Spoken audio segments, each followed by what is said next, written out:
All right, let's take a closer look now at just how much the economic pressure of load shedding, higher interest rates and the global economic slowdown are hitting our purchasing power.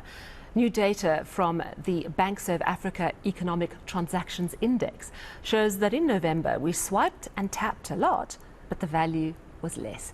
BankServ is the largest automated payments clearinghouse in Africa. They say their November data indicates that load shedding and the depressed economy continue to dampen economic activity. And I'm joined now by Shergeran Naidoo, Head of Stakeholder Engagements at BankServAfrica. Shergeran, thank you so much for joining us this evening.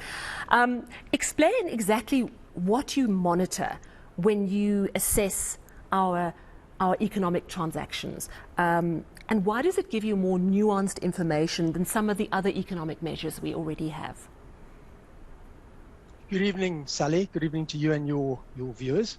The BankServAfrica Economic Transaction Index, the BETI as we call it, is what's considered a now-cost indicator. So it gives us a good sense of how the economy is performing by virtue of the electronic transactions that gets processed via BankServAfrica. BankServAfrica is what's called a payments clearinghouse system operator, and we sit in between the banks and we facilitate the processing of interbank transactions, and we're able to then, by virtue of the indices that we put out, able to give as you said, a nuanced perspective on the performance of the economy for a particular period. All right, so break it down. What did you see happening in November? What we've seen is that the value of transactions have so the indices. Let's actually talk to the indices itself. The indices itself has actually been declining. We've picked up that there's been 6 consecutive month-on-month declines, even though this latest value of the indices is 130.2, and it reflects a 0.4% decline on a month-on-month basis. Nevertheless, it still shows us that the economy is still on a downward trajectory.